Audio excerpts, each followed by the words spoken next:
જય હિન્દ ખેડૂત મિત્રો, તો આજે આપણે જે મગફળીના નિંદામણ માટે દવા નાખવા આવેલા છીએ.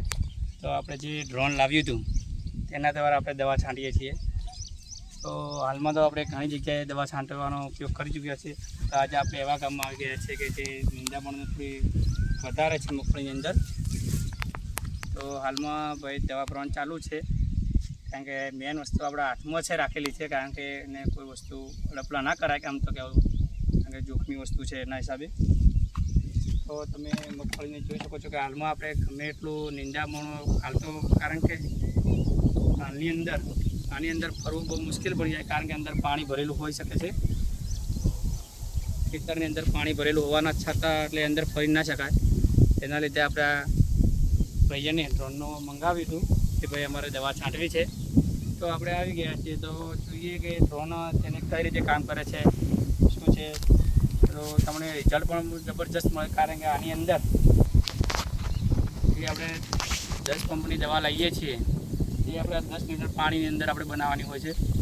તો ઘણા લોકો એવું વિચારતા હશે કે કઈ રીતે એની અંદર ચાલતું પાણી 10 લીટર, અને જો આપણે જે 180 લીટર પાણી ભરીએ છીએ 200 લીટર, તેમાં દવાની આપણે ટકાવારી ઓછી થઈ જાય છે.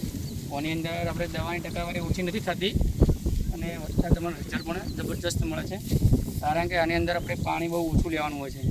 જે આપણે દવા આપણે 10 પંપની લાવી છે તેટલી જ નાખવાનું છે, અને પાણીની વાત કરીએ તો 10 લીટર વાપરવાનું હોય છે. તો હમણાં આપણે ચાલુ કરીએ છીએ, તમે જુઓ તો કઈ રીતે એનું કામ કરે છે.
બંધ કરું.